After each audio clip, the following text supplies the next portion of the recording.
दोस्तों, सोचिए अगर एक आम इंसान को अचानक पता चले कि वो दुनिया के सबसे शक्तिशाली भगवान का बेटा है और पूरी मानव जाति को बचाने की जिम्मेदारी उसी के कंधों पर आ गई है। लेकिन उसके सामने एक नरक का राजा जो विशाल राक्षस है वो अचानक आ जाता है और खतरनाक जीव जिन्हें देखकर मौत भी डर जाए। आखिर क्या होगा? एक अकेला इंसान देवताओं को हरा पाएगा? तो आइए जानते हैं क्लैश ऑफ द टाइटन की पूरी कहानी। कहानी की शुरुआत प्राचीन ग्रीस से होती है, जहाँ इंसान अपने देवताओं की पूजा करते हैं। इंसानों की श्रद्धा ही देवताओं की शक्ति बढ़ाती है। लेकिन समय के साथ कुछ लोग घमंडी हो जाते हैं और खुद को देवताओं से भी बड़ा मानने लगते हैं। इसी घमंड में एग्रोस राज्य के लोग भगवान जूस की विशाल मूर्ति को तोड़ देते हैं। यह खबर जैसे ही पातालोक के राजा हेडिस तक पहुंच जाती है, उसका गुस्सा सातवें आसमान तक पहुंच जाता है। वह सीधे जूस के पास जाकर कहता है कि अब इंसानों को उनकी औकात दिखाने का समय आ चुका है। जूस चुप रहता है और यही चुप्पी हेडिस के लिए इजाजत होती है कि वो इंसानों के साथ कुछ भी कर सकता है। दूसरी तरफ समुद्र में एक गरीब मछुआरा परिवार मछलियां पकड़ने के लिए समुद्र में गया होता है। तभी उन्हें पानी में बहता हुआ एक लकड़ी का ताबूत दिखाई देता है। जब वो उसे खोलते हैं तो अंदर एक औरत की लाश होती है और उसके गोद में एक जिंदा बच्चा मिलता है। उनकी कोई संतान नहीं होती, इसलिए वो उस मासूम बच्चे को भगवान का वरदान समझकर अपना लेते हैं। उसी बच्चे का वो नाम रखते हैं परसियस।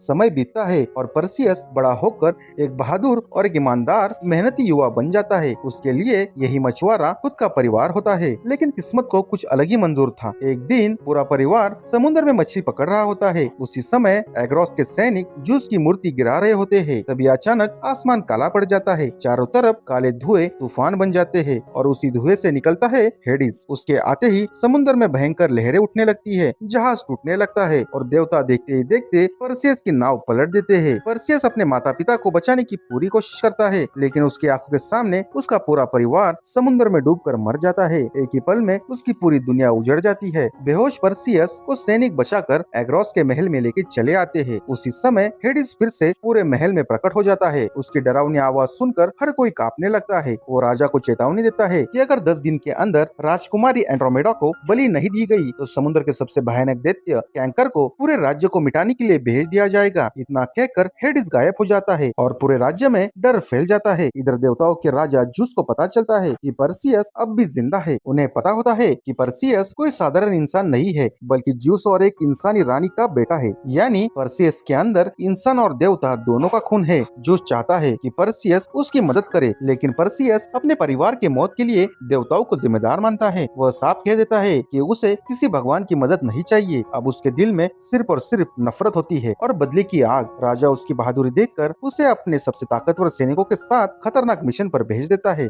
अब परसियस अपने योद्धाओं के साथ मौत से भी खतरनाक सफर पर निकल चुका था। उसका मकसद था ऐसा रास्ता ढूंढना जिससे कैंकर को रोका जा सके, लेकिन यह सफर बिल्कुल भी आसान नहीं होने वाला था। रास्ते में उसके सामने एक रहस्यमयी महिला आ जाती है जिसका नाम आयो होता है। वो परसियस को बचपन से जानती थी और उसके जन्म का पूरा सच उसे पता था। आयो बताती है कि परसियस कोई साधारण इंसान नहीं है, बल्कि ज्यूस का वो बेटा है। उसके अंदर देवताओं की शक्ति छिपी हुई है। अगर वह चाहे तो पूरी दुनिया की किस्मत बदल सकता है। लेकिन परसियस यह बात मानने से इनकार कर देता है। उसके लिए सबसे पहले उसके परिवार का बदला लेना जरूरी था। तभी अचानक पूरी धरती जोर जोर से कांपने लगती है। कुछ ही सेकंड में जमीन फट जाती है और उसमें से निकलते हैं विशालकाय राक्षसी बिच्छू। ये बिच्छू इतने बड़े थे कि एक ही वार में इंसान और घोड़ों को 2 टुकड़ों में वो बांट दे सकते थे। पूरी सेना उन पर टूट पड़ती है, तलवारें चलने लगती है, तीर बरसने लगते हैं और चारों तरफ मौत का तांडव शुरू हो जाता है। कई बहादुर सैनिक कुछ ही सेकंड में मर जाते हैं, लेकिन परसियस बिना डरे उन राक्षसों से लड़ता है। आखिरकार बड़ी मुश्किल से उन बिच्छुओं को वो मार गिराते हैं। लड़ाई खत्म होते ही कुछ रहस्यमय योद्धा वहाँ पहुँच जाते हैं। पहले तो सभी को लगता है कि ये दुश्मन होंगे, लेकिन बाद में पता चलता है कि ये जिन योद्धा है। उनका सरदार परसियस की बहादुरी देखकर उसकी मदद करने का फैसला करता है। वे सभी मिलकर उस जगह की ओर बढ़ते हैं जहाँ 3 अंधी चुड़ैल रहती है। इन चुड़ैल की सिर्फ एक ही आँख होती है जिसे वे बारी बारी इस्तेमाल करते हैं। परसियस चालाकी से उनकी आँख छीन लेता है और बदले में उनसे एक सवाल पूछता है कि कैंकर को कैसे हराया जाए। चुड़ैल हंसते हुए बताती है कि दुनिया में सिर्फ एक ही चीज है जो कैंकर को रोक सकती है, और वह है मेडुसा का सर। मेडुसा कभी बहुत सुंदर लड़की हुआ करती थी, लेकिन एक श्राप की वजह से वो भयानक राक्षसी बन गई। उसके सिर पर सांप लहराते हैं और उसकी आंखों में जो भी देख लेता है वह उसी पल पत्थर में तब्दील हो जाता है। यह सुनकर सभी सैनिक डर जाते हैं, क्योंकि मेडुसा के गुफा में जो भी आज तक गया है वो कभी भी वापस जिंदा बाहर नहीं लौटा। लेकिन परसियस पीछे हटने के लिए तैयार नहीं था। वह अपने साथियों के साथ उस डरावनी गुफा के अंदर घुस जाता है। जैसे ही वो अंदर पहुंचता है तो चारों तरफ अंधेरा और सन्नाटा छाया हुआ था। अचानक किसी के कदमों की आवाज सुनाई देती है। फिर एक सैनिक गलती से मेडुसा की आंख में देख लेता है और उसी पल उसका शरीर पूरे पत्थर में तब्दील हो जाता है। अब सभी समझ जाते हैं कि जरा सी गलती यानी उनकी मौत तय है।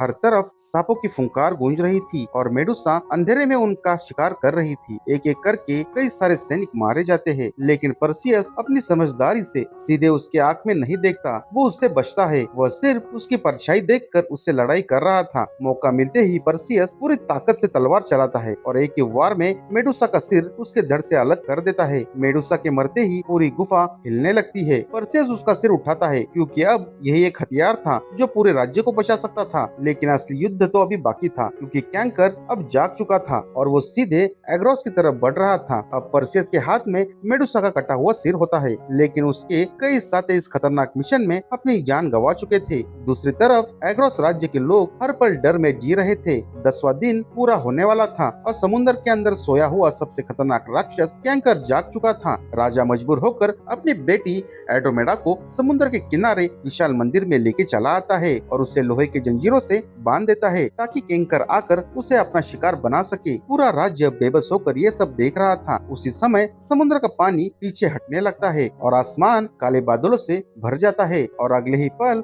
समुद्र के अंदर से निकलता है विशालकाय कैंकर। उसका आकार इतना बड़ा था कि उसके सामने महल भी छोटे दिखाई दे रहे थे। वह एक ही वार में जहाज तक तोड़ सकता था और पूरे शहर में वो तबाही मचाने लगता है और अपनी जान बचाते हुए लोग भाग रहे थे। इधर परसियस उड़ने वाले घोड़े पेगासस पर सवार होकर पूरी रफ्तार में एग्रोस की तरफ बढ़ रहा था। लेकिन तभी रास्ते में हेडिस अपने राक्षसी सेना लेकर उसके सामने आकर खड़ा होता है। हेडिस उसे समझाता है कि इंसान की कोई कीमत नहीं है और अगर वह उसका साथ दे तो उसे असीम शक्तियाँ मिल सकती है। लेकिन परसियस साफ साफ मना कर देता है। इसके बाद दोनों के बीच जबरदस्त लड़ाई शुरू होती है। हेडिस अपने काली शक्तियों का लगातार इस्तेमाल करता है और परसियस पर काफी हमला करता है। परसियस कई बार घायल हो जाता है, लेकिन वो हार नहीं मानता। उसी समय जूस अपनी बची हुई दिव्य शक्ति परसियस के अंदर भेज देता है। अब परसियस पहले से भी ज्यादा ताकतवर हो चुका था। वह हेडिस से जोरदार सामना करता है और उसके ऊपर वो हमला भी करता है। हेडिस घायल होकर धुएं में बदल जाता है और वहाँ से पाताल लोक में भाग जाता है। लेकिन अभी सबसे बड़ा खतरा बाकी था, वो है कैंकर। परसियस तेजी से उड़ते हुए एंड्रोमेडा तक पहुंच जाता है और उसकी जंजीरें काट देता है। फिर वह मेडुसा का कटा हुआ सर बाहर निकालता है।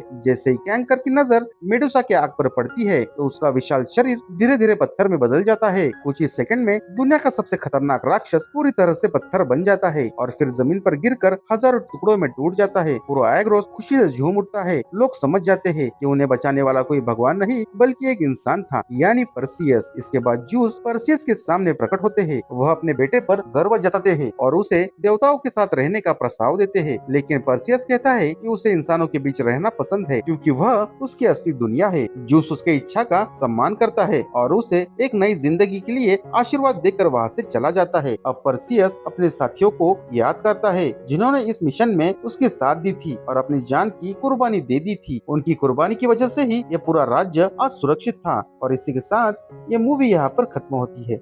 आपको ये मूवी कैसी लगी कमेंट सेक्शन में जरूर बताइए और मेरा चैनल जरूर सब्सक्राइब करें। धन्यवाद।